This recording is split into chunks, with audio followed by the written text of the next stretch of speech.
Filha de Casemiro da Costa e Maria Amália Carvalho Costa, mãe de duas filhas, Glória e Laura, nossa convidada de hoje é graduada em licenciatura em Biologia pela Unesp de Rio Claro e licenciatura em Pedagogia também pela Unesp de Rio Claro.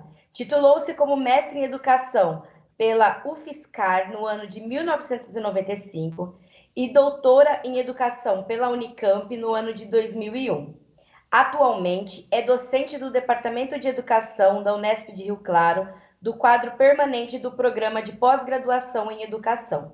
Escreveu diversos livros, sozinha ou na condição de coautora. Alguns dos seus títulos são As Relações entre Estado e Escola no Neoliberalismo, A Função Social da Escola no Estado Mínimo e as Novas Orientações às Políticas Educacionais, e Anônimas Odisseias, a dupla destituição do direito à educação e ao trabalho na infância e na vida adulta.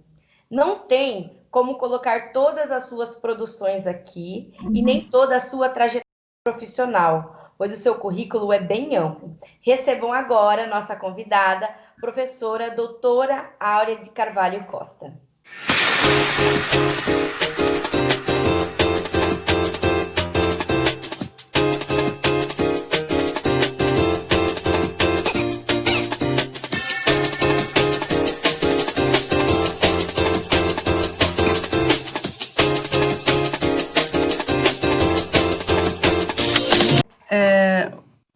Boa tarde, né? Estamos gravando essa entrevista à tarde. É um imenso prazer estar aqui com a Jaqueline.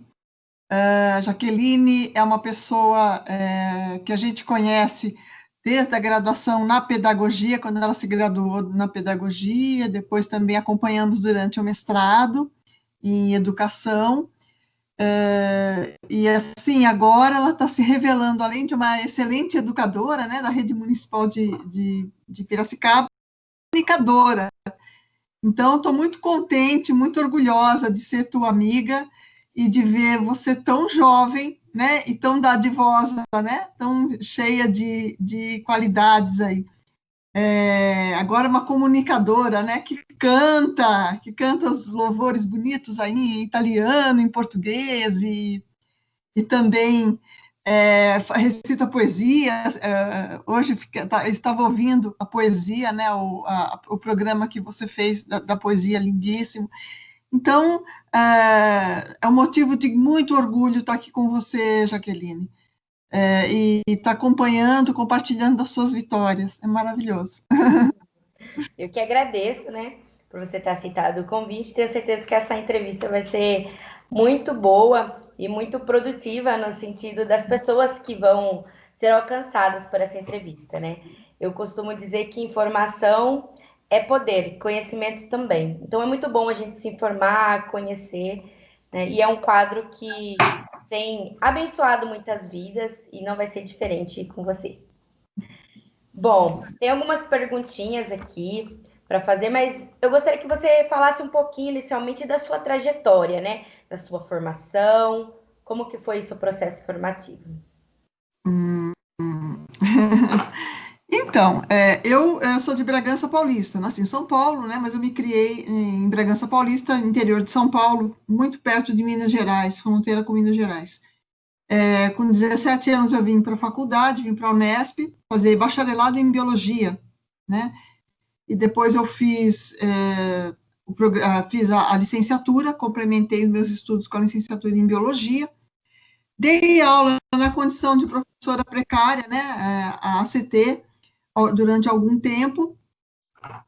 Também cheguei a me efetivar lá na Diretoria Regional de Limeira, como professora efetiva de Ciências e Biologia, mas fui, assim, me apaixonando pela questão das políticas educacionais, né? Então, isso começou já quando eu estava dando aula na condição de professora recém-formada, precária, né, dando aula, e fui dar aula numa 8ª série à noite, no Carolina Augusta Serafim, e no primeiro dia de aula, os alunos me roubam o caderno na hora do intervalo, e eu estava com toda a minha aula preparada no caderno.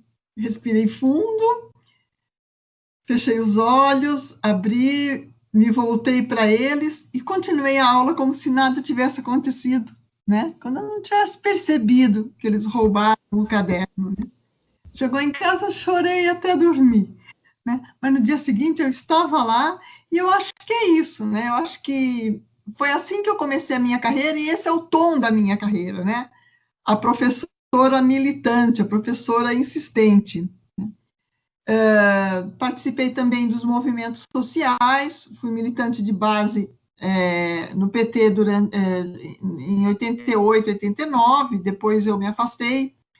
Em 98 comecei a militar no PSTU, militei no PSTU 20 anos, hoje eu sou simpatizante do partido, né, me afastei, sou simpatizante do partido, e no momento estou fazendo pesquisas e militâncias com a questão da mulher, né, a educação feminina, e a dissertação que você defendeu, que a gente trabalhou junto, foi relacionada com essa questão da educação da mulher, né, e da importância do combate ao machismo na escola, e como parte de todo um percurso de estudos em políticas educacionais brasileiras.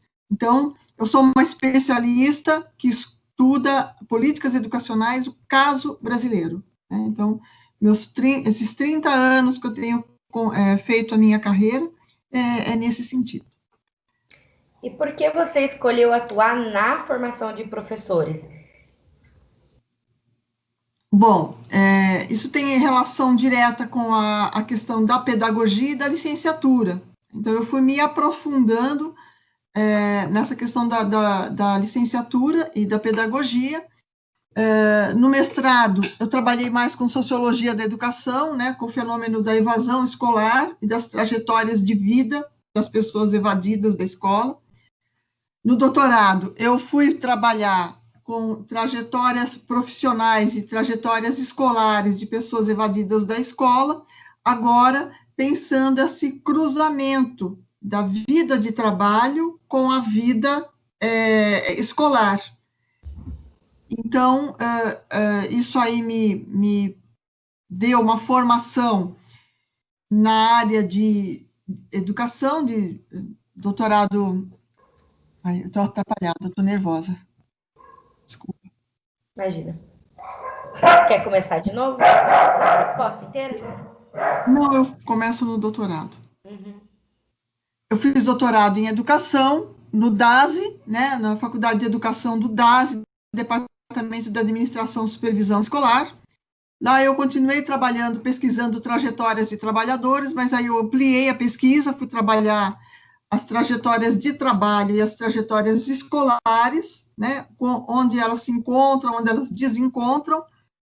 Depois disso, eu fui trabalhar lecionando na área de política educacional brasileira, fui desenvolvendo pesquisas no pós-doutorado, eu trabalhei com relação trabalho e educação, os cursos livres de profissionalização, cursos do Plan For, né, que era uma política que começou antes do Lula, e eram cursos livres que eram oferecidos na mediação dos sindicatos. Então, no meu pós-doutorado, eu trabalhei entrevistando sindicalistas e falando um pouco dessa questão do impacto desses cursos na vida dos trabalhadores desempregados. Então, é isso. Aí eu me concursei em Bauru, na área de política educacional brasileira, me transferi para cá, porque aqui está o doutorado e o mestrado, o programa de pós-graduação. Então, eu vindo para cá, eu ficaria mais próxima do programa de pós-graduação, né? E também, aqui o nosso departamento tem uma revista, Educação, Teoria e Prática, da qual fui editora, então, essas coisas todas acabam conformando o ambiente de trabalho que pode te dar mais possibilidades no futuro. E, a partir de 2018, comecei a orientar o doutorado também, né, me dedicar também à formação no nível do doutorado, e tenho feito esse trabalho, né, estudar a relação entre Estado e escola no neoliberalismo, estudar a questão da exploração e da opressão de gênero, e como é que isso se dá a partir do ambiente escolar. Então, essas são as questões que têm aí me suscitado as pesquisas. Áurea, no seu processo formativo, você também escreveu 2 livros. Eu gostaria que você falasse um pouquinho sobre esses 2 livros. Certo. O Anônimas Odisseias, a dupla destituição do trabalho da escola na infância e na vida adulta, eu fui resultante do doutorado. Então, eu fiz os 4 anos do doutorado e depois terminei em 2001 o doutorado, como você falou. Fiquei até 2002 trabalhando no livro e lancei, acho que foi entre o processo de busca de editora, 2005, acho que eu lancei o Anônimas Odisseias.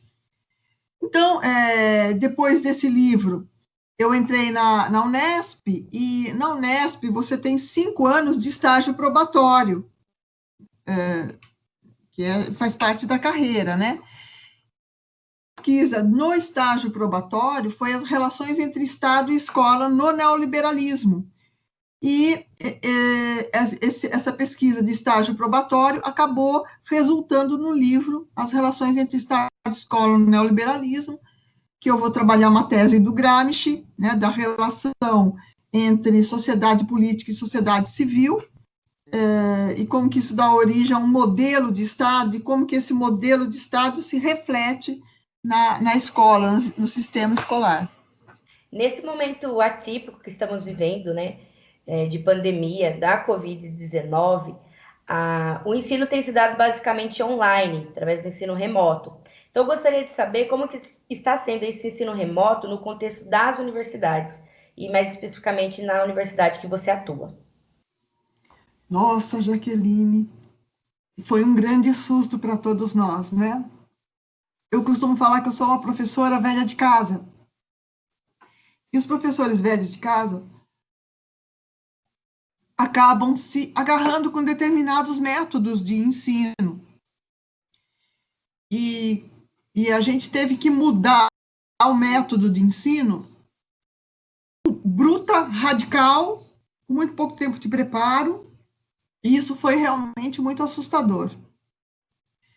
Assim, eu não sou ludista, não sou quebra-máquinas, né? Eu acho que a gente tem que usar a ciência e a tecnologia a nosso favor, a favor do ensino. Só que quando isso é feito sem um planejamento, eu, eu não sei se pode dar bons resultados, sabe? Nem assim, resultados de remediar uma situação que não tem jeito. Eu sempre defendi arduamente na universidade que nós interrompêssemos o semestre e aproveitássemos esse momento para fazer discussões mais livres, extracurriculares. Então, parar o processo educativo, mas trocar nesse momento em que não é possível um processo educativo formal por um processo educativo informal, por meio de lives, por meio de encontros, reuniões, atividades artísticas, leituras em conjunto, né? Então, substituir. Só que essa não foi a política da universidade. A política da universidade reproduziu a política do governo federal, que é o Brasil não pode parar, São Paulo não pode parar, a USP não pode parar, a Unesp não pode parar. Então, e esse é o movimento do capitalismo, né? Não pode, e por que não pode parar? Porque o lucro, porque a burocracia, porque o aparelho de Estado, tudo está acima da vida. A vida, nesse momento, nessa sociedade que a gente vive, não é um valor. Então, não teve acordo. Nós tivemos que nos assujeitar. E essa sujeição foi muito violenta. Eu resisti bastante, eu resisti até o dia 16 de julho deste ano, né? Mas fui voto vencido na universidade, e aí não teve outra alternativa na minha condição de funcionária pública, né, de aplicar aí o ensino à distância. Bom, nessa condição, a gente faz aquelas escolhas de Salomão, né? Aquelas escolhas salomônicas mesmo, né? Ou você entrega a criança para que ela não morra, não é isso? A história de Salomão conta um pouco isso. Então, eu acho que eu fiz um pouco esse exercício. oferecer para os alunos um mínimo para que tudo não fosse totalmente perdido. Foi um processo que eu contei muito com a ajuda dos alunos, a gente trocava cartas, eu trocava cartas com os alunos, e eu tentava entender se essa era realmente a vontade deles. Então, a partir do momento que eu entendi que era a vontade, eu estava dando aula para alunos formandos, e que eles tinham vontade de concluir o curso, mesmo nessa condição à distância, eu me empenhei em aprender tudo, fiz 3 ou 4 cursos, treinamentos, e fui aplicar esses treinamentos para o ensino à distância. Foi bom, foi bom. Tive atividades síncronas e assíncronas. Eles foram vendo filmes com questionários, depois eu discutia os questionários, enfim. Eu fui criando situações, eu trazia convidados para as aulas não ficarem tão maçantes. Só que eu sou uma pessoa que dá 4 horas de aula, né? E aí eu tive que, de repente, dar 2 horas e meia de aula. Inevitavelmente, os conteúdos foram reduzidos, inevitavelmente, eu tive que abrir mão da qualidade do curso, que consiste no conteúdo. Não tinha como compensar isso com os alunos. Isso foi dito para eles desde o início, numa relação extremamente honesta. Isso foi dito na congregação, eu assumi na congregação, e eu estou aguardando o balanço, porque no balanço, né, disso tudo, ao final, eu vou dizer dos limites. O que foi interessante para a gente, para os alunos, para os professores? A gente teve contato com uma nova tecnologia de ensino. Foi fabuloso, fabuloso ter contato com tudo isso, com essas ferramentas. Só que o ensino não foi a mesma coisa. Agora, tem uma outra questão, né? Nós não podíamos também expor a vida dos alunos. Então, se a gente não podia, por um momento, expor a vida dos alunos numa condição de ensino presencial, e não podia também deixar de dar aula à distância, porque é uma imposição do Estado, uma imposição patronal, a única maneira foi a gente aplicar o ensino à distância. Mas teve perdas e danos aí, que não vão ser reparados tão cedo. Como você disse, teve um ponto positivo, que é o acesso a essas novas tecnologias e tal.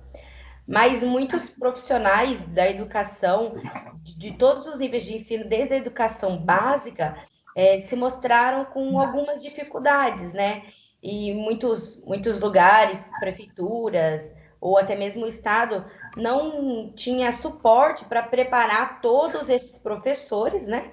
E atender às necessidades de todos esses professores quanto a essas dificuldades. Então, pensando nisso e a partir disso, a minha próxima pergunta é a seguinte: nesse contexto de ensino remoto, na sua opinião, os profissionais da educação têm trabalhado mais? Nossa, muito mais, muito mais.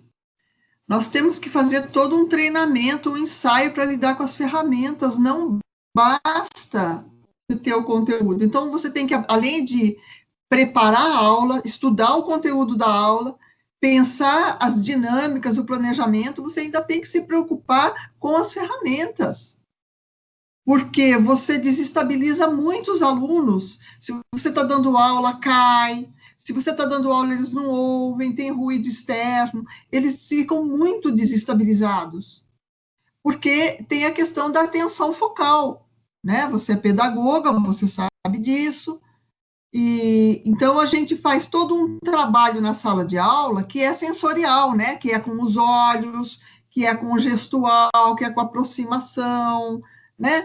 Com a temperatura. Então, a gente, com a respiração dos alunos, uma aula presencial, pela respiração, pelo olhar do aluno, você entende se ele entendeu ou não. A inquietação, o gestual, e isso fica muito distante no ensino à distância, mesmo porque muitos alunos não querem ter o celular exposto numa relação à distância dentro da sua casa. Outros não tem privacidade no celular. Dá aula na sala, com a mãe assistindo televisão, com o cachorro latindo. Isso é muito dispersivo, sem contar das condições, né, concretas. Eu tive condições de comprar um computador melhor e de fazer um upgrade, né, na minha internet para poder fazer esse trabalho. Os professores do ensino básico nem sempre têm recurso financeiro para isso. E o Estado, ele atribui para o professor a responsabilidade, mas não atribui os recursos. E como é que a gente faz? Sem recurso financeiro, sem recurso didático, sem ferramenta de trabalho, né? Quando você contrata um jardineiro para arrumar a sua casa, você oferece para ele as sementes, a terra, o jardim, não é isso? Às vezes até você dispõe das ferramentas, da enxada, do facão, para aquele jardineiro trabalhar. Por que é que o professor tem que dispor das suas próprias ferramentas se nós estamos numa condição assalariada, dentro de um sistema educacional que tem recursos do Fundeb a serem usados para esta situação, não é? Então, isso eu acho que foram questões agravantes. E tem uma outra questão, né, Jaqueline? Nós sabemos que ensino remoto não é educação à distância, não é ensino à distância. Não se fala em educação à distância, né? Educação é uma só. Ensino à distância. Não é ensino à distância. O ensino à distância, ele prevê plataforma, um planejamento diferenciado, a figura do professor orientador, do tutor e do monitor, não é? Materiais didáticos apropriados, apostilas. Então, o ensino à distância, ele é uma outra perspectiva. Ensino remoto é uma salada russa, um apanhado de alguns procedimentos que a gente usa, procedimentos de ensino, e adapta. Então, você dá uma aula, que nem coisas que eu mesma fiz. Algumas vezes eu dei aulas presenciais, outras vezes eu pedi para os alunos assim, olha, vocês assistam uma live ou um filme com um questionário e nós vamos discutir. Então, teve aí um tempo de trabalho pedagógico remoto que não foi síncrono, né? Não foi ao mesmo tempo. E outras coisas que a gente fez, trabalho, prova, faz em casa. Então, teve todas essas condições aí que a gente experimentou e que, vale dizer, não vale para todas as disciplinas. Disciplinas mais práticas, disciplinas, dependendo da natureza da disciplina, do tema que você desenvolve, a distância fica muito prejudicado. E eu acho que a gente tem que computar essas questões todas no balanço. Só que assim, né, Jaqueline? A vida tem que estar acima da educação, a vida tem que estar acima da economia, a vida tem que estar acima do funcionamento das coisas. Não é? A situação que nós vivemos é uma situação inédita. E ela está pedindo da gente um exercício inédito, né? O governador do estado, ele já liberou, né? Então, a partir de novembro, aí, as escolas do estado e as municipais que não estejam na fase vermelha já vão poder estar retomando o ensino presencial. E a minha pergunta é, por que não retomar esse ensino presencial nesse momento? Se você é a favor, se você é contra e por quê? Tá. Eu sou terminantemente contra, por alguns motivos. Um deles é que em 1 mês ou 2 meses você não repõe um ano inteiro. Isso não existe, né? Você não repõe 200 dias letivos em 2 meses, em 60 dias. Nem se você der aula todos os sábados, todos os domingos, der aula 2 períodos, e mesmo que você conseguisse, o exercício mental, intelectual, ele é extenuante. Não é possível. A pessoa precisa de um tempo para digerir aquele conhecimento. Então, o tempo de ter, com a professora, o tempo de fazer a lição e o tempo de não fazer a lição, de estar em casa, são tempos necessários para acomodação dos conteúdos na mente, para a promoção do desenvolvimento das funções psíquicas. Nós temos que ter ideia também, ter uma noção que nós estamos falando com crianças. Então, o sofrimento psíquico da falta de organização é dobrado. Nós, adultos, entramos em situação de estresse quando a gente está desorganizado. Você imagina uma criança tendo que organizar o trabalho escolar de 200 dias em 2 meses. É impossível. Aí você poderia me falar, mas existe uma parte do conteúdo que já foi dada à distância. Quem diz que as pessoas aproveitaram? Quem diz que essas crianças realmente aproveitaram? Quem garante isso? Nós não garantimos. Os níveis de dispersão das aulas por meio remoto são muito altos. Os índices de evasão, você vai ver como são altos os índices de evasão desse ano. O futuro vai dizer para a gente. E sem contar o risco da Covid, das crianças irem para a escola, contaminarem os professores, irem para casa, contaminar os seus familiares, os seus avós. Então, assim, a gente vai promover uma tragédia. Então, nós temos que assumir, primeiro, nós não temos condição, não é um novo normal, é anormal a situação. Não tem possibilidade de novo normal. Normal é normal e anormal é anormal. A situação é anormal. Não adianta a gente querer inventar léxicos para justificar aquilo que não tem justificativa, né? Então, antes de tudo isso. E tem a outra questão, que é a questão da saúde, acima de qualquer coisa. Quem vai se responsabilizar pela tragédia? Então, a gente tem que perguntar o que a gente pode ensinar. Será que todo o ensino do mundo se resolve ou se resume nesse ensino formal, presencial ou remoto? Ou a gente pode, através de conteúdos informais, dar outro tipo de informação para as crianças? Tão boa quanto? Não.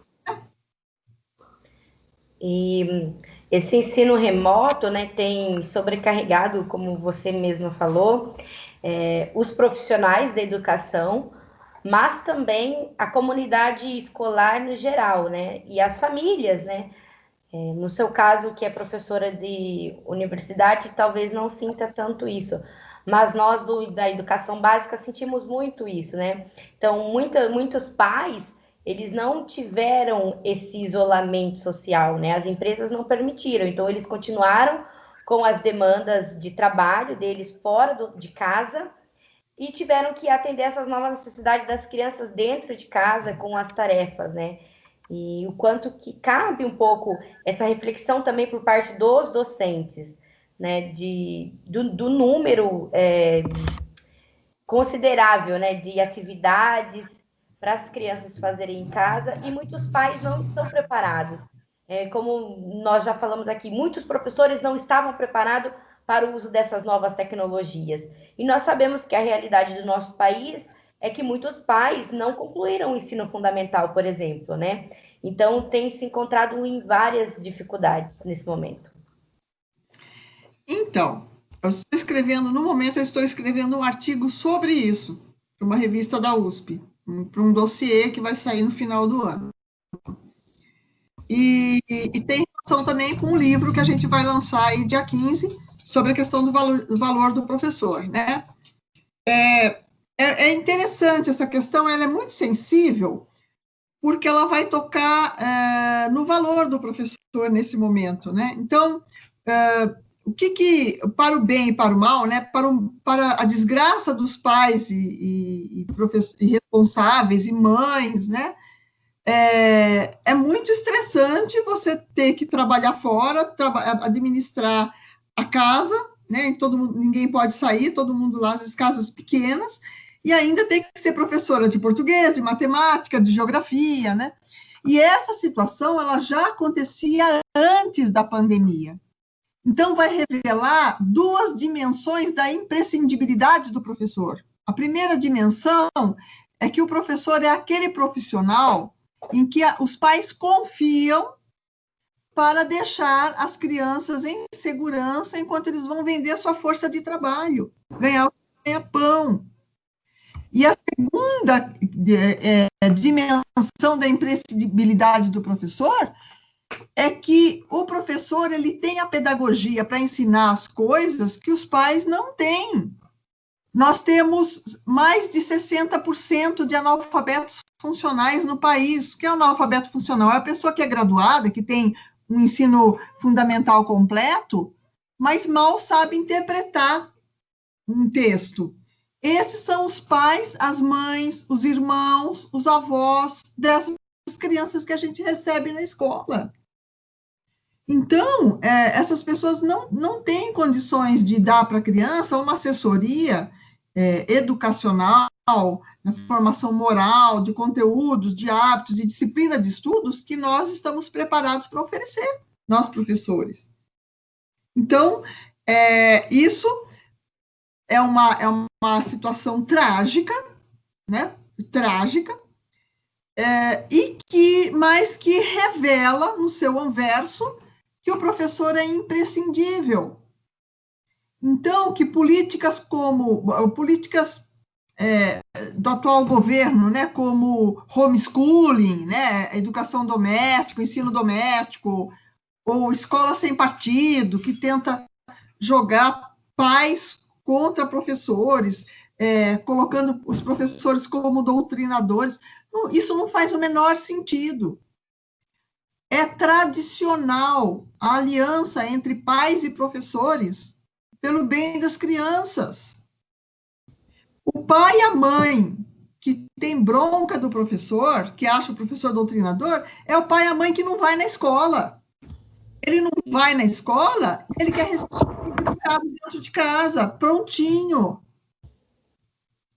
Ele quer terceirizar aspectos da educação que não são do professor, e ele quer depois receber o filho dele educado dentro da escola. Aí é fácil, né? Eu tenho a criança, eu deposito a criança na escola, eu vou trabalhar, quando eu volto a criança está educada. Aí, isso não acontece, porque tem coisas que a gente aprende na escola e tem coisas que a gente aprende na família, né? São duas educações diferentes. Aí fala que o professor é doutrinador. E não é. Não é. Então, os professores, eles são muito importantes. Os professores são entregadores das armas, as armas do conhecimento. Essas armas são as mais importantes. Onde tem a arma do conhecimento, essa arminha aqui, ó, deixa de fazer sentido, deixa de ser necessária, né? Porque onde tem isso daqui, ó, essa arminha, não tem a civilização. Agora, onde tem o conhecimento, tem a civilização, as relações civilizadas. Então, essa situação triste, trágica, inusitada, serviu um pouco para descobrir, né, para a sociedade descobrir o valor do professor. Aquele que toma conta do meu filho, aquele que ensina para o meu filho aquilo que eu não posso ensinar. Porque aquilo que eu posso ensinar, ele vai ter em casa. O meu exemplo, com afeto, com os cuidados básicos, não é? Eu acho que é isso. Então, você já tocou um pouquinho, né? Queria que você falasse um pouquinho sobre esse livro. Vai ser Hora de que querida. Né? Então, eu já peguei o meu, né? Bastante colegas, eu vi lá que está tendo bastante procura, né? Dos colegas. Verdade. E é um livro que está vindo num momento especial, né? Não só na sua vida e na do Robson, mas no contexto que estamos vivendo, como acabou de ser dito, né? Num contexto que os professores estão sendo desvalorizados por alguns grupos, né? E fica Está sendo evidenciado agora o quanto que o professor é importante, né? Nesse mundo. Verdade. Pode falar um pouquinho do livro. E primeiro eu quero falar do Robson. O Robson é o primeiro autor do livro, né? E eu tenho tanta sorte com os meus orientandos, eu sou tão sortuda, né? Que só me dão orgulho, né? Me dão trabalho, mas me dão, né? Eu sou muito rígida, muito brava com eles, e eles acabam produzindo coisas lindas, né? E o Robson, ele é formado em pedagogia pela UFSCar, ele também é músico, né? Um excelente músico, e fez o mestrado comigo. Do mestrado saiu esse livro, que ele divide a autoria comigo. Nós pensamos esse projeto juntos, né? Um projeto para discutir um pouco o que é valorização do professor. E a nossa questão foi, será que valorização do professor se resolve com salário, carreira, estabilidade, concurso? Será que se resolve? Por quê? Da LDB para cá, a gente teve muitas políticas, né? Concurso a cada 4 anos, piso salarial, mas a detratação do professor, a desvalorização do professor, não cessou, né? Essas políticas, vamos dizer assim, economicistas de salário e alguns benefícios, bônus, né? O bônus para a frequência, essas políticas, elas não lograram êxito em promover o reconhecimento social do professor. Tanto que a gente vê políticas, né? A gente viu esse atual ministro da Educação ter, assim, sendo um educador, sendo um professor, ter a coragem de vir a público dizer que um professor é quase um profissional de segunda categoria, né? Foi isso que ele quis dizer, que a gente que é fácil, qualquer um pode ser professor, né? Então, muito mais, valorizar o professor é muito mais que salários, benefícios, plano de carreira, estabilidade. E é muito mais que reconhecimento social também. A gente também não quer uma florzinha vermelha no dia da mulher, a gente não quer uma maçã no dia do professor, sabe? A gente quer ser reconhecido como uma categoria que tem capacidade de opinar nas políticas educacionais. Essa é uma dimensão da valorização do professor que precisa ser conquistada. Veja, desde a política da medida provisória do Bolsonaro até agora, os professores são objetos de todas as regulamentações de ensino remoto, mas não existe uma só política, um só momento que os professores são consultados para saber se, do ponto de vista pedagógico, isso é importante ou não. E como tem invadido, o ensino remoto tem invadido a vida particular do professor, né? Então, tendo que abrir redes Muito, sociais, né? Número de telefone, né? E não há nada que muito. regulamenta esse trabalho para a gente, né? Que nos dá segurança, uma proteção, né? Se isso eventualmente vem causar algum problema, né, na vida desse profissional, né? Nada, nada. E principalmente eu me enquadro na categoria, porque eu venho da categoria do professorado do ensino básico com muito orgulho, né? Em nenhum momento nós fomos consultados, né? Sobre, do ponto de vista técnico, pedagógico, dos conteúdos, uma avaliação. Então, não adianta fazer coraçãozinho para o professor, não adianta dar salário, se você trata o professor como se fosse um empregado qualquer, um objeto de desconfiança e crítica. Você responsabiliza o professor pelo fracasso da escola, sabe? Os professores estão fazendo milagre dentro de situações. Se vocês se lembram, Antes da pandemia começar, estava faltando produtos de limpeza e higiene pessoal nas escolas, sabe? E os professores vão dar aula nessa situação. Existem alguns municípios, que eu não vou mencionar aqui o nome, mas o professor está dando aula remota, gastando seu próprio sulfite, seu próprio papel sulfite, seu próprio material. O professor está pagando para dar aula. Então, o reconhecimento, a valorização do professor, ela tem uma dimensão econômica, ela tem uma dimensão afetiva, lógico, social, mas ela tem uma dimensão política, que é da participação nas do país. Até quando nós vamos ter que fazer movimentos de professores, de ir para a rua, ou fazermos manifestos, ou nos colocarmos na imprensa para ter que brigar para fazer uma participação política que é nosso direito. Então, o livro, ele fala muito disso.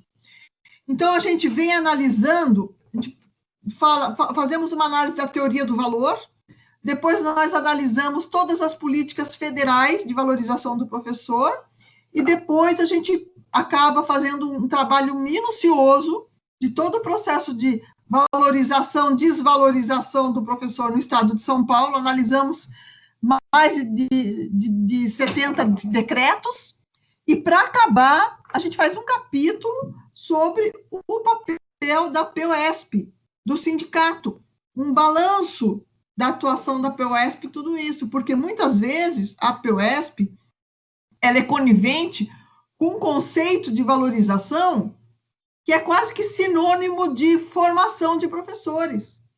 Como se você, atribuindo formação continuada para professor, isso já fosse um grande valor. Não, formação continuada é ferramenta para a gente trabalhar.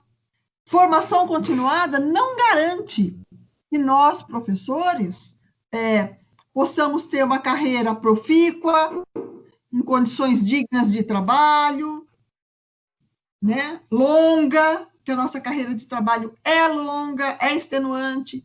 E digo mais para você, Jaqueline, nessa situação de pandemia, uma questão muito sensível, professores, pais e alunos estão sendo submetidos a uma situação estressante que diminui a imunidade das pessoas e deixa as pessoas ainda mais expostas às doenças contagiosas, porque vai caindo a nossa imunidade, a nossa saúde está sendo afetada diretamente com isso.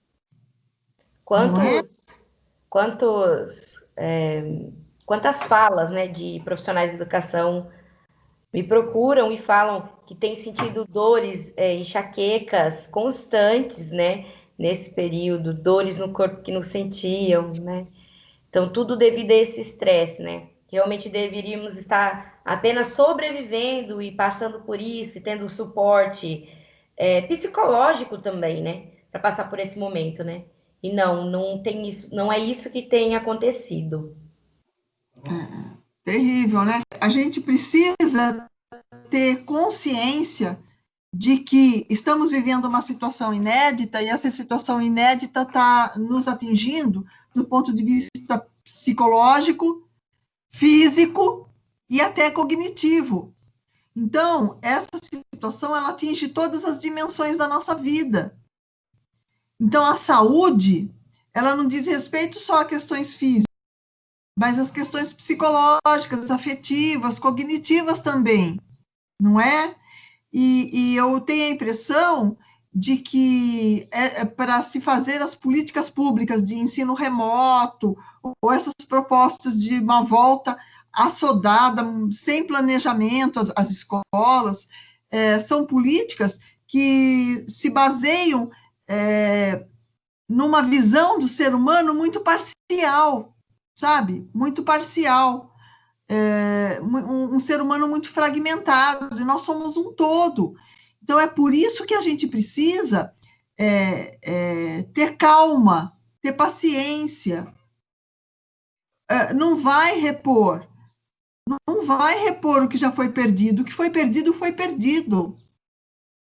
Não, não é verdade? É como as situações de guerras, é como as situações de catástrofes. Eu acho que a gente tem que olhar mais para essas situações de guerras e catástrofes naturais e, e pegar um pouco essa experiência do como, o que acontece, né, nesses tsunamis, nesses terremotos, nesses lugares que acontece isso, como que as pessoas se organizam? As pessoas param a sua vida, reorganizam tudo e depois retomam da onde pararam. A gente não, a gente tem que ter uma organização interna, e a organização interna da gente, durante as agressões do meio ambiente, ela demora um tempo, sabe, Jaqueline? E é esse tempo precioso que as pessoas precisam, que está sendo roubado das pessoas.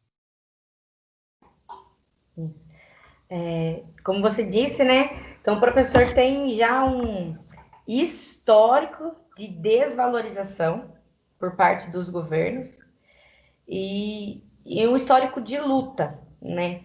Em busca dessa verdadeira valorização que não ocorre somente com salário, né? Ou plano de carreira, embora tenha muitos municípios que ainda não se adequaram, né? Ao plano de carreira, a uma remuneração mais adequada a esses profissionais, né?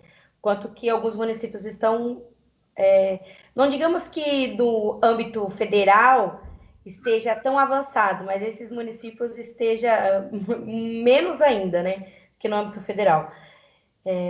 Então, pensando nisso, eu pensei um pouco sobre o professor na condição de funcionário público. O quanto que os funcionários públicos têm sofrido ataques, né? E até mesmo uma destituição dos direitos. Então, eu gostaria que você falasse um pouquinho sobre isso. Então, há algum tempo atrás, eu escrevi um artigo, inclusive o artigo se chama Economia dos Direitos, porque o professor hoje em dia está numa situação que ele tem que abrir mão de alguns direitos para poder usufruir outros direitos. Então, ele tem que fazer um cálculo, ele tem que operar com uma economia dos direitos, né? Então, assim, bom, se eu vou ter, para eu ter direito ao bônus, por exemplo, na rede estadual paulista, para eu ter direito ao bônus, eu tenho que abrir mão das faltas abonadas. Mas as faltas abonadas também são um direito, porque as faltas abonadas são 5 dias de trabalho por ano que você trabalha e não ganha. Porque 5 meses por ano são 31 dias, e a gente só ganha por 30 dias. Não é mesmo? Então, você abre mão do direito de ganhar 5 dias de trabalho para poder ganhar um bônus. As faltas médicas são algumas faltas, alguns tipos de faltas são descontados da tua aposentadoria. Bom, então eu tenho que fazer aqui uma economia dos direitos. Se eu falto agora, a minha aposentadoria vai demorar mais. Agora, se eu vou trabalhar mesmo doente, acabada, enfraquecida, ou com minha filha doente, minha mãe doente, eu deixo em casa, vou. Bom, aí eu computo aquele dia e aquele dia vai servir para minha aposentadoria. Então, eu fui fazendo uma análise, né, de quantas vezes a gente tem que abrir mão de uns direitos para fazer jus a outros. Isso é certo? Isso é direito? Ou é recompensa pelo comportamento? Ou é controle da nossa conduta pelo Estado? Isso não é direito, isso é uma estratégia do Estado de gerenciar a nossa vida laboral. Porque nós temos direito a faltar. E a pouco, a falta vai sendo demonizada. Só que o que não se conta, o que não se diz, é que o professor ele tem problemas de afonia, ele tem problemas de estresse, de insônia, de síndrome de burnout, né? Então, tem uma série de problemas aí que são decorrentes ininterrupto da profissão sem um tempo, sem um sossego, uma calma. Porque o nosso trabalho não é um trabalho que você sai do recinto da escola e você vai ter o seu descanso. Tem uma dissertação da Bruna Padilha, que fala muito sobre isso, do uso do tempo pela professora mulher, né? E ela fez o recorte da professora mulher, porque a mulher é multitarefa. Então, existe um uso do tempo dentro do recinto da escola e tem um uso do tempo para fazer tarefas que são escolares, que é um tempo que não é pago. Porque os 25% da jornada que nós recebemos, que os professores recebem de HTP, ATC, né, e ATP, esse tempo é insuficiente para atender aluno, atender pais de alunos, fazer cursos, corrigir trabalhos, porque são muitos alunos, muitas tarefas para corrigir. Então, às vezes, o professor realmente ele chega numa situação de limite físico e mental. Então, eu vejo que as políticas públicas, e isso acho que isso aqui está no livro, isso está no livro, a gente fala com muito detalhe, a gente analisa muito com lupa esses vai e vem. A gente tem um capítulo só sobre a questão do bônus, sobre o estágio probatório. Não basta você estudar, passar no concurso e fazer o curso para ingressantes. Você ainda tem um estágio probatório que você fica com uma espada na cabeça, podendo ser reprovado e perder a sua estabilidade, perder o seu emprego, ou ter o seu estágio probatório prorrogado, que é uma punição para nós, professores. Então, nós precisamos repensar as políticas para professores nesse país urgente, Jaqueline, urgente. Até nesse momento, né, que teve congelamento, né, de benefícios, congelamento em passar de letra, né, a progressão, plano de carreira. Só que muitas vezes eu fico pensando até que ponto esse congelamento é justificável, pensando que nós estamos trabalhando muitas vezes até mais, né?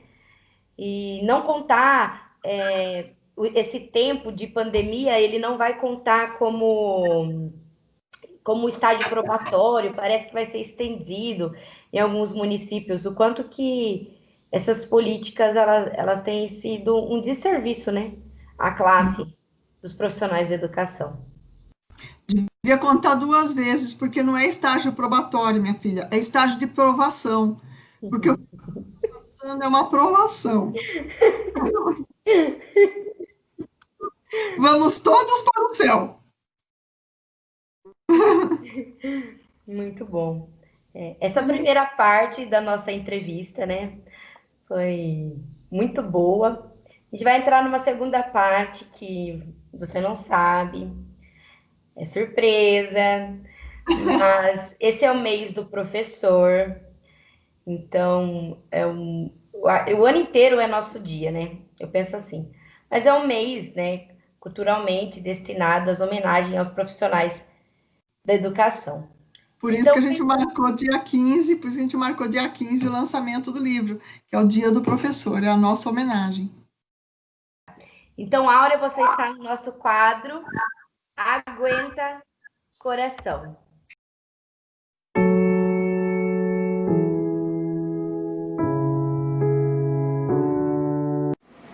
Olá, professora, tudo bem? Bom, eu estou aqui para gravar um vídeo sobre você, Áurea.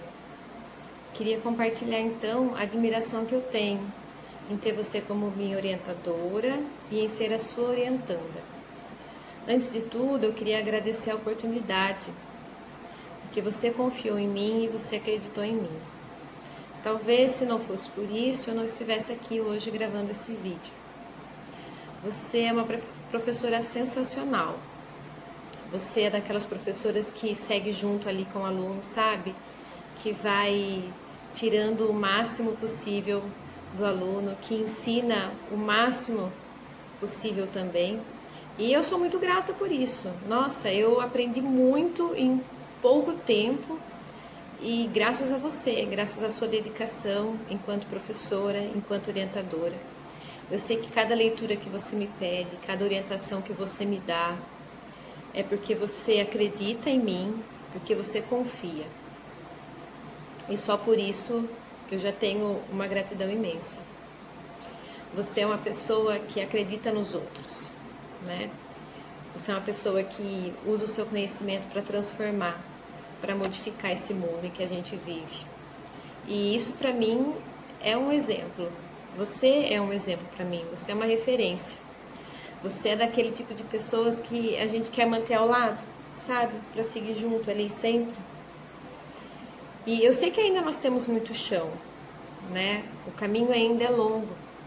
Mas o que me deixa tranquila é que eu sei que você vai trilhar esse caminho comigo.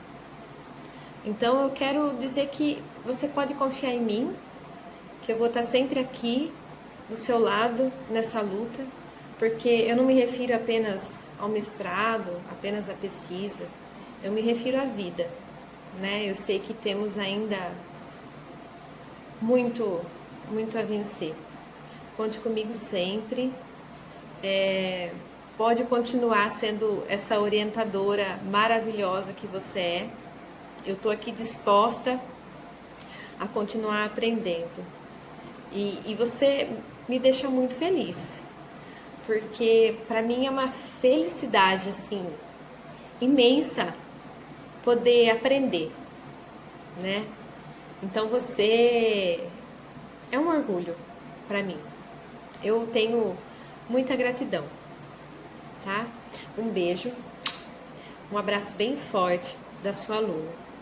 Tchau, tchau, professora. Eu conheci a Aura em 2009, no curso de pedagogia, e desde então ela é uma referência para mim. Não apenas na parte pedagógica, na defesa do ensino de qualidade para todos, mas na defesa da minha construção enquanto mulher, na defesa da minha construção enquanto ser humano que está nesse mundo sempre querendo aprender mais. Ela é muito alta astral, ela tem uma esperança no mundo e na humanidade que faz a gente ter esperança também. Ela é amiga, ela é mulher forte, sem medo também de mostrar às vezes as suas fraquezas, porque não dá para ser forte sempre. Às vezes eu fico pensando o que seria de mim se ela não tivesse cruzado o meu caminho. O tanto que eu aprendi e continuo aprendendo sempre. Só tenho a agradecer por essa pessoa maravilhosa que ela é. Te amo, Áurea. Oi, Áurea. Bom, fiquei aqui hoje matutando o dia inteiro. O que eu vou dizer nesse vídeo que tem que ser tão rápido com tanta coisa pra ser dita? Mas aí fiquei pensando em você e me lembrei de uma coisa que você diz, já me disse muitas vezes e para outras pessoas também, que me inspira muito e que me acalma nos momentos de tensão, de medo, de angústia, principalmente nesses tempos agora. E me inspira muito, porque você, além de ter sido minha professora, ser uma ótima professora, depois uma ótima amiga, uma ótima mãe que eu vejo, também é uma pessoa de luta, uma guerreira aí, uma companheira de luta das trincheiras da vida. E essa coisa que você dizia, espero que ainda diga, é que pra gente ter paciência é revolucionária, né? E pensando um pouco sobre isso, lembrando, eu me sinto abraçada por essas palavras, porque é tanto conhecimento nelas, né? Tanta sabedoria, porque é preciso ter paciência, paciência histórica, né? Nós somos históricos. E nesse momento de conjuntura do mundo e do nosso país, tá tudo tão difícil, tá difícil ter esperança, ter fé na vida, nas pessoas. Eu me lembrei disso e me senti mais forte. E era isso que eu queria dizer sobre você, que você é essa mulher que me inspira a ser mais forte, me inspira a não desistir de lutar, a não desistir de me levantar contra as vozes que nos oprimem, que nos exploram, os poderosos desse mundo, dessa sociedade. E foi uma das principais coisas que você me ensinou, desde que eu te conheci, dando aula na faculdade e até depois aí da vida. E como você é essa pessoa que me dá esperança, eu me lembrei de uma canção. Eu peço licença para cantar um pedacinho. A fé tá na mulher, a fé tá na cobra coral, oh, oh, num pedaço de pão. A fé tá na maré, na lâmina de um punhal, oh, oh, na luz, na escuridão. Andar com fé eu vou, que a fé não costuma falhar. Andar com fé eu vou, que a fé não costuma falhar. Andar com fé eu vou, que a fé não costuma falhar. Andar com fé eu vou, que a fé não costuma falhar. É isso, você me dá esperança para continuar e me inspira. Quero te mandar um beijo, um abraço e você é foda.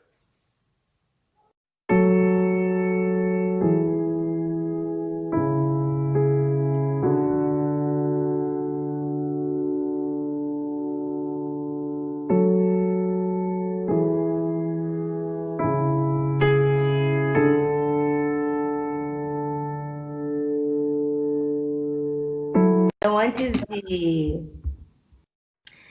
de você falar algo sobre esse vídeo, eu quero fazer a minha homenagem para você. Né? Então, todos que ainda não percebeu, a Áurea foi a minha orientadora. Vamos ver se vai continuar sendo daqui para frente. Mas a gente ainda está escrevendo artigos juntas, né? E você é uma pessoa que eu não quero que saia da minha vida nunca, nunca mesmo. E é algo recíproco de todas as pessoas que você acompanhou, seja como professora de disciplina ou como orientadora. E tem algo que, uma frase que passou no final desse vídeo, talvez você não tenha se atentado em quem escreveu essa frase. E a frase era para ser apenas uma professora, mas foi muito além com sua humanidade. Então, você disse no início da entrevista que estava assistindo um poema meu. Então, esse é um poema que foi escrito especialmente para você. Nossa! Então, como homenagem, eu vou ler ele para você e eu vou colocar no meu canal no dia 15, no Dia dos Professores, só a leitura do poema e saiba que você é inspiração. E ele se chama Era para ser apenas professora. Menina! Era para ser apenas professora, mas se tornou mais quando escolheu educação.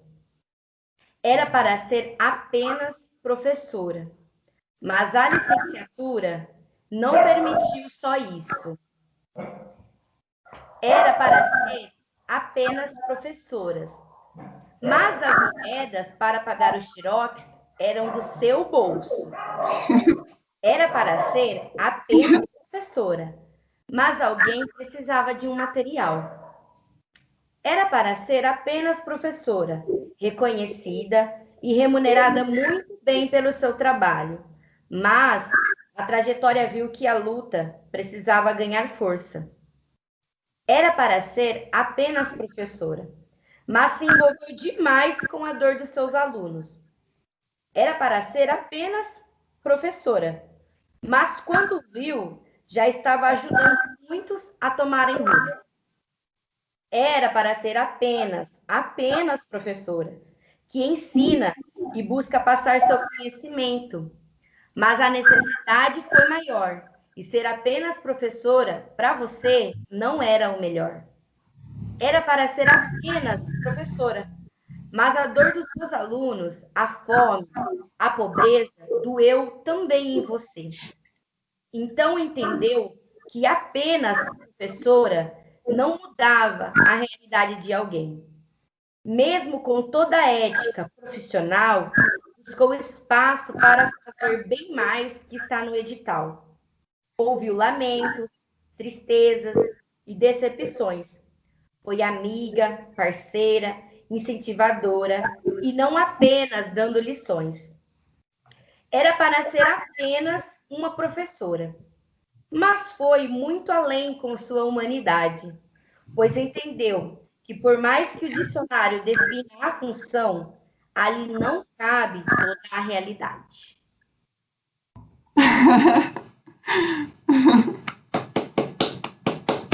Lindo, lindo, lindo, lindo. Nossa, lindo, lindo, lindo. Muito bem. Eu acho que eu acho que essa poesia ela define, acho que todo professor, né? Acho que ela define o bom professor, né? O professor de valor. Eu acho que ouvindo a sua poesia, eu entendo que o valor do professor, eu acho que ele começa dentro do professor, né? O valor da gente não vem do salário, não vem do reconhecimento só do outro, ou não vem só do afeto, né? Ele vem antes disso, ele vem da gente, quando a gente se reconhece professor, se valoriza como professor. O professor, ele é um parteiro de ideias mesmo, né? Aquela perspectiva da maiêutrica socrática, é o parteiro de ideias. Então, eu quero dizer para vocês todas e todos, né, os que apareceram na foto, as alunas as amigas, né, que começaram alunas, hoje são amigas, são mulheres, também são referências para mim. Dizer que para essas mulheres que eu acho que eu estou tão emocionada. Acho que o valor da gente começa de dentro para fora. Eu acho que eu tive muita sorte. Eu só fui a parteira daquilo que estava dentro de vocês. Eu só fui a parteira da essência de vocês. Você está me vendo agora? Tô te vendo. Que bom.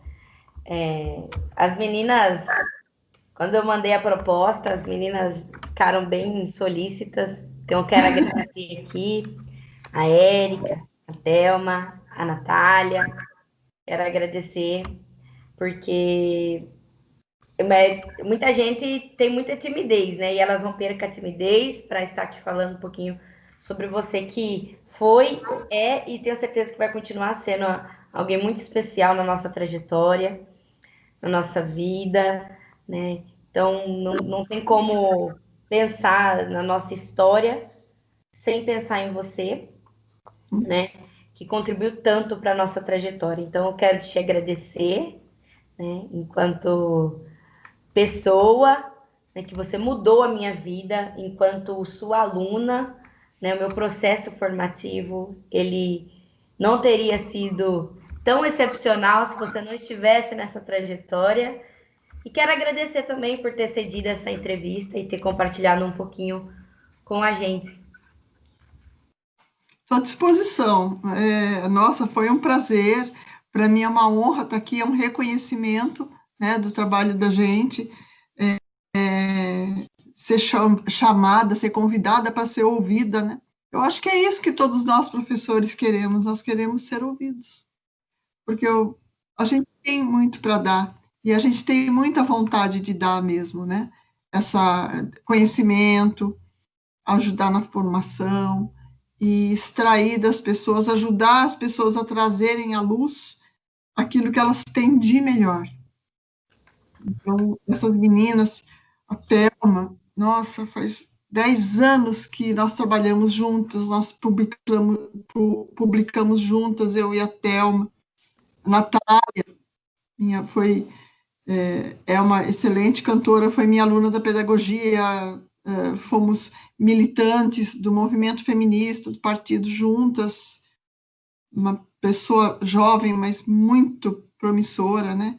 E a Érica, gente, é uma surpresa. A Érica é uma surpresa, assim. Conheço a Érica há tão pouco tempo, mas, nossa, ela é uma pessoa tão esforçada, uma mulher tão de fibra, sabe? Você, né, Jaque? Incrível. A Jaque é a mulher povo. Ela é professora, ela é comunicadora, ela é cantora, ela é poeta, pessoa, ela não para. Ela não para, ela é formadora de juventude. Ela é um furacão. Obrigada. Ai, então, muito obrigada. Nossa, muito obrigada mesmo. Obrigada pela oportunidade e da homenagem. Nossa, muito linda, muito, muito forte. Então é isso. E você que está assistindo a nossa entrevista, caso você ainda não é inscrito no canal, se inscreva no canal, deixa o seu like, comenta nessa entrevista, comenta o que mais vocês querem saber, né? Quais entrevistas vocês querem ver, o que vocês querem ter conhecimento, que eu vou estar correndo atrás. Lembrando que esse canal é para você que está assistindo, né? Não só num intuito de entreter, mas também de trazer conhecimento e informação. Muito obrigada por ter assistido a entrevista até aqui. Beijo para vocês, até o próximo vídeo. Beijo. Tchau, pessoal.